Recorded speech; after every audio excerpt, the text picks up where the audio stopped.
Ya, Assalamualaikum warahmatullahi wabarakatuh. Perkenalkan, nama saya Aditya Triputra Ardana dari kelas 3D Prodi Penyuluhan Peternakan dan Kesejahteraan Hewan. Pada kesempatan kali ini, saya akan menjelaskan mengenai organ reproduksi pada jantan dan juga pada betina serta hormon yang akan dihasilkan. Penasaran bagaimana penjelasannya? Silahkan simak video berikut ini.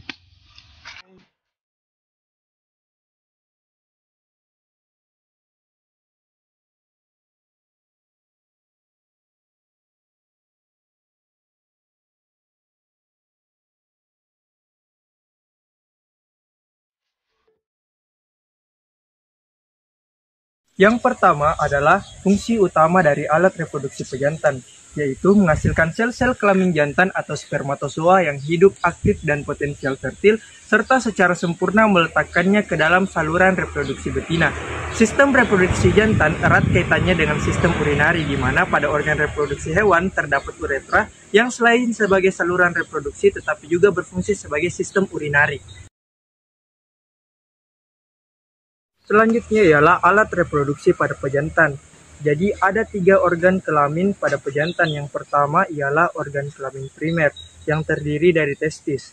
Yang kedua ialah organ kelamin sekunder yang terdiri dari ductus efferent, epididymis, vasa differentia, penis, dan uretra. Dan yang ketiga ialah organ aksesoris yang terdiri dari kelenjar prostat, kelenjar seminal fascicalis, kelenjar bulbo-urethralis atau Koppers. Nah, selanjutnya ialah fungsi dari setiap organ tersebut. Yang pertama ialah testis. Fungsi dari testis ialah untuk memproduksi spermatozoa dan memproduksi androgen. Yang kedua ialah skrotum. Skrotum berfungsi mendukung testis, mengontrol suhu testis, dan juga sebagai perlindungan pada testis. Yang ketiga ialah spermatic cord yang berfungsi untuk mendukung testis serta mengontrol suhu testis. Yang keempat ialah epididymis yang berfungsi untuk konsentrasi spermatozoa, penyimpanan spermatozoa, pematangan spermatozoa, dan transportasi spermatozoa. Yang kelima ialah vas deferens yang berfungsi sebagai transportasi spermatozoa. Yang keenam adalah uretra yang berfungsi sebagai transportasi semen. Yang ketujuh ialah kelenjar vesikular yang berfungsi untuk kontribusi cairan, substrat energi, dan buffer terhadap semen. Selanjutnya ialah kelenjar prostat yang berfungsi untuk kontribusi cairan dan ion anorganik terhadap semen. Selanjutnya ialah kelenjar bulbourethralis yang berfungsi untuk membersihkan sisa urin dari uretra. Dan selanjutnya ialah penis yang berfungsi sebagai organ kopulasi jantan, dan terakhir preputium yang berfungsi sebagai pembungkus atau pelindung pada penis. Nah, selanjutnya ialah fungsi dari setiap organ tersebut. Yang pertama ialah testis. Fungsi dari testis ialah untuk memproduksi spermatozoa dan memproduksi androgen. Yang kedua ialah skrotum. Skrotum berfungsi mendukung testis, mengontrol suhu testis, dan juga sebagai perlindungan pada testis. Yang ketiga ialah spermatic cord yang berfungsi untuk mendukung testis serta mengontrol suhu testis. Yang keempat ialah epididymis yang berfungsi untuk konsentrasi spermatozoa, penyimpanan spermatozoa, pematangan spermatozoa, dan transportasi spermatozoa. Yang kelima ialah vas deferens yang berfungsi sebagai transportasi spermatozoa. Yang keenam adalah uretra yang berfungsi sebagai transportasi semen. Yang ketujuh ialah kelenjar vesikular yang berfungsi untuk kontribusi cairan, substrat energi, dan buffer terhadap semen.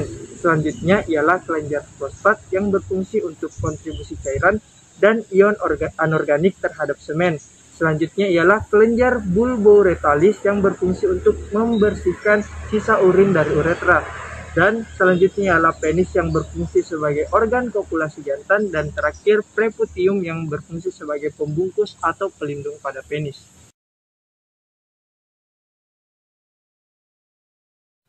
Selanjutnya ialah organ reproduksi betina. Yang pertama ialah ovarium. Ovarium memiliki 2 fungsi sebagai fungsi reproduksi dan juga endokrinologi.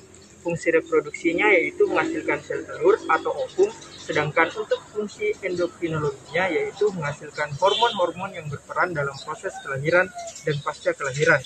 Yang kedua ialah tuba Fallopi atau ovida yang berfungsi untuk menangkap sel telur yang diovulasikan sebagai media transport bagi spermatozoa sampai tempat fertilisasi, tempat pertemunya sel telur dan sperma sebelum terbentuknya zigot, dan seleksi spermatozoa dan pembelahan.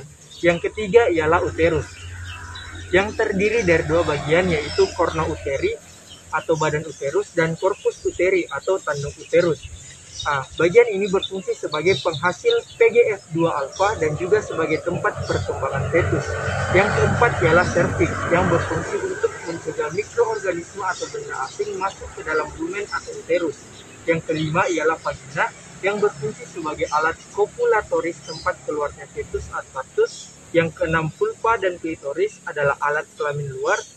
Dan yang ketujuh ialah bagian orifisium uretra, ke-8 diverticulum uretra, ke-9 vesika urinaria, ke-10 tulang pelvis, ke-11 rectum, ke-12 anus, ke-13 ligamentum, ke-14 arteria uteri, ke-15 fornix vagina, dan yang terakhir ialah himen atau lipatan membran.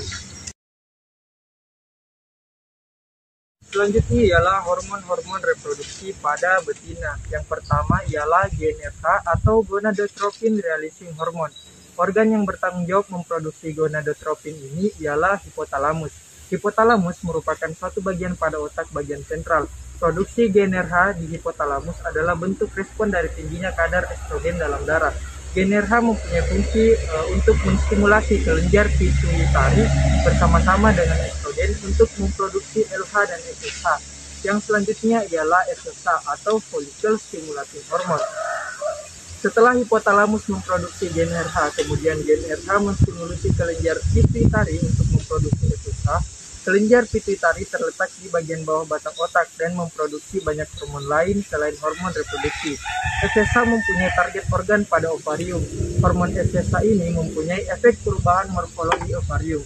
FSH akan menstimulasi perkembangan folikel pada ovarium menjadi folikel the graft.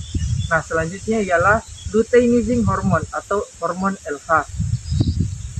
Selain memproduksi FSH, kelenjar pituitari juga memproduksi hormon lain yaitu LH. LH ini berfungsi untuk merubah morfologi dari ovarium.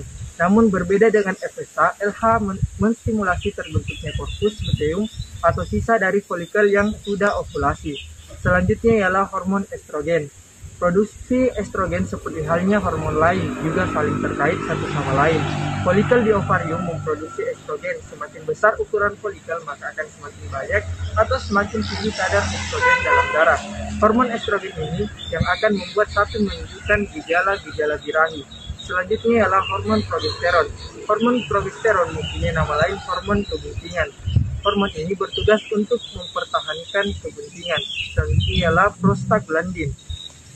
Hormon prostaglandin dihasilkan oleh uterus. Hormon ini mempunyai fungsi untuk menghancurkan korpus luteum. Hormon ini bekerja pada saat mendeteksi proses kelahiran.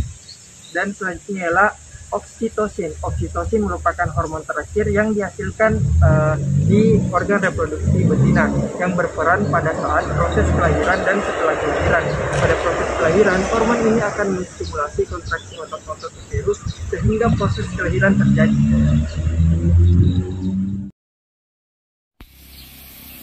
Ya, demikianlah tadi penjelasan mengenai organ reproduksi pada jantan dan betina serta hormon-hormon yang dihasilkan.